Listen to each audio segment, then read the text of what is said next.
Kontynuujemy naszą wędrówkę po zonie. Tym razem udamy się w miejsce będące częścią gry niemalże od początku jej istnienia. Powstało bowiem jako poziom testowy jeszcze przed zmianą koncepcji GSC i przeniesienia akcji do Czarnobyla.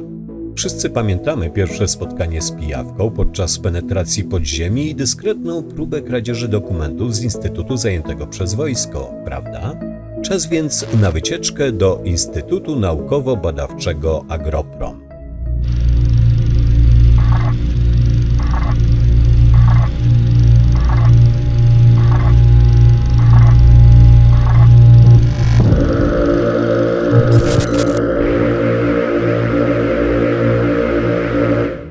Budowa lokacji rozpoczęła się od wymodelowania fabryki w północnej jej części.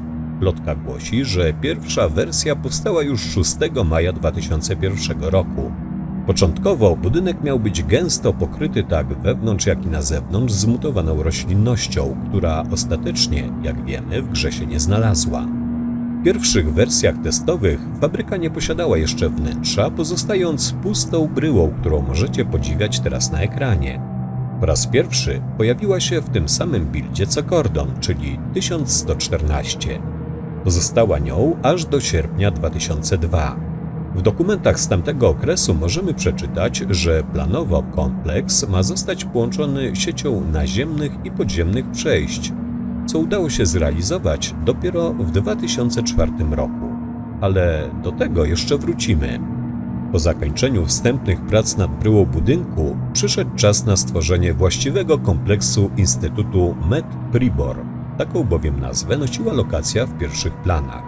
Od początku widać było, że nie jest to zwyczajna placówka medyczna czy badawcza, a bardziej obiekt wojskowy. Żelazne hangary, wieże obserwacyjne i posterunki kontrolne przy wejściach sugerowały, że miejsce jeszcze przed katastrofą było pilnie strzeżone. Malowidło na jednej z bocznych ścian budynku, pochodzące w rzeczywistości z Pałacu Kultury w Prypeci, pojawiło się ponoć na wstępie i przetrwało aż do premiery. Z początku we wnętrzu znaleźć można było ogromne ilości porzuconego sprzętu medycznego. Widać to w niektórych buildach, takich jak 1851, skompilowanym 26 stycznia 2004 roku, a także niektórych modach, np. Lost Alpha. Wraz ze zmianą nazwy Instytutu wnętrze zostało przemodelowane. Lokacja została naniesiona na mapę zony. Znalazła się pomiędzy wyschniętym jeziorem Jantar a wielkimi bagnami. Choć finalnie obydwa omawiane budynki znajdowały się na jednym terenie, to w czasach, gdy służyły deweloperom do testów, były osobnymi poziomami o roboczych nazwach Katrina oraz Lest. Dopiero pod koniec 2002 roku zapadła decyzja o połączeniu ich, a idea, jaka przyświecała stworzeniu Agropromu czy też Med-Priboru, została opisana tak. Radioaktywne równiny i niewielkie bagniste jezioro z wystającymi fragmentami zakopanych samochodów i sprzętu. Teren jest wielkim ogniskiem silnego promieniowania, w którym bez kombinezonu ochronnego gracz umiera niemal natychmiast. Jeśli porównamy wygląd poziomu w różnych buildach, zobaczymy, że płot okalający lokację rozmieszczony jest prawie za każdym razem inaczej. To wynik ciągłego rozrastania się Agropromu i testowania zmiennych koncepcji, które możemy podziwiać również w cieniu Czarnobyla. Wspomniane jezioro pojawiło się w grze w okolicach 2002 roku. Do początku 2003 większość planowanych prac wraz z wydarzeniami w ramach rozpisanej ówcześnie fabuły została zakończona. Efekty tego pojawiły się po raz pierwszy w buildach 1229 z 11 listopada 2002 roku i 1154.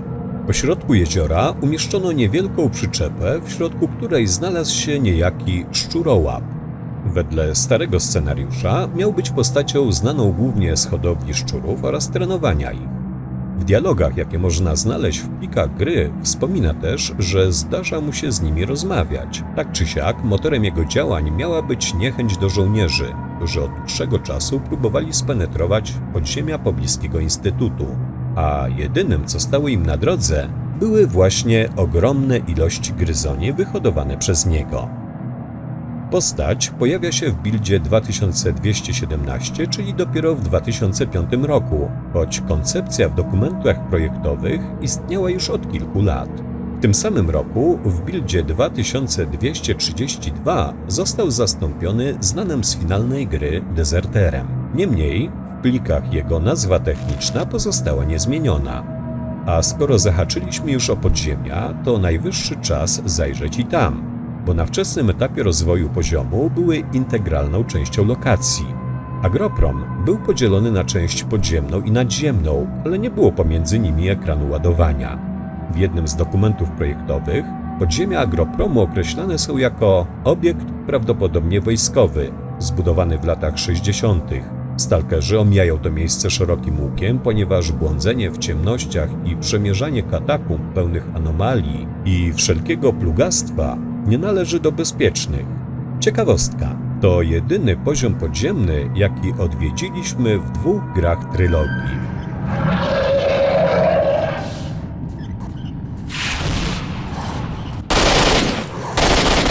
Zakładając, że podziemia faktycznie mają taki rodowód, są dużo starsze niż znane nam efekty eksperymentów świadomości Z.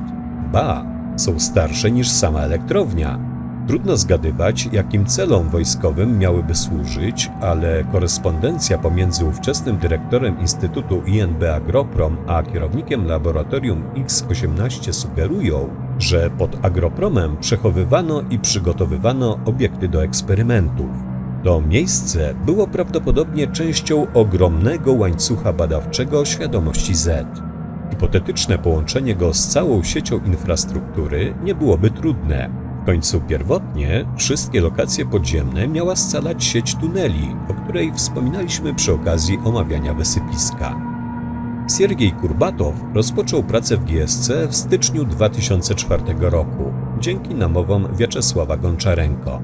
Pierwszym poważnym zadaniem, jakie przed nim postawiono, było zaprojektowanie i wykonanie podziemnej części Agropromu. Jak sam stwierdził, przyszedłem, zobaczyłem, westchnąłem, dali mi zadanie testowe, więc je zrobiłem. Już w kwietniu tego samego roku można było podziwiać pierwsze efekty jego prac, przy czym podziemia ciągle były integralną częścią lokacji. Siergiej zaprojektował aż 5 połączeń między nimi, ale finalnie ograniczono je do 2. Gdy skończył, został oddelegowany do innych prac. W czystym niebie, które fabularnie jest prequelem Cienia Czarnobyla, pojawiło się jeszcze jedno wejście, a i same podziemia zyskały dodatkowe sekcje, których w wyniku działań szramy zobaczyć później nie możemy. Ale patrząc na to przez pryzmat notatki o dacie wybudowania tego miejsca, podziemia Agropromu musiały skrywać ciekawą historię na długo przed powstaniem zony. Wracając, w 2004 roku pojawił się dobrze znany schowek grupy Striełoka, a następnie zapadła decyzja o podzieleniu poziomu. Część podziemna stała się odrębną lokacją z powodu problemów ze stabilnością i drastycznym spadkiem klatek na sekundę. Z kolei inna wersja mówi, że bolączką okazał się ówczesny bestiariusz. Burery, które zobaczyliśmy oficjalnie dopiero w zewie Prypeci, miały zamieszkiwać podziemia Agropromu. Problemy z silnikiem spowodowały jednak sytuację, w której gracz mógł być przez nie atakowany nawet kiedy był na powierzchni.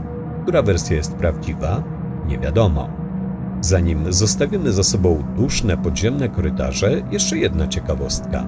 W ostatnim korytarzu prowadzącym do wyjścia z podziemi znaleźć możemy gazetę, której tytuł i nagłówek są zaskakująco czytelne. To ukraiński tabloid pod tytułem Fakty i komentarze, informujący nas, że musimy wyskoczyć przez okno. Mniej więcej w tym samym czasie, co proces rozdzielania poziomów, zmianie uległ również charakter lokacji. Z placówki medycznej instytut stał się rolniczy, przynajmniej oficjalnie.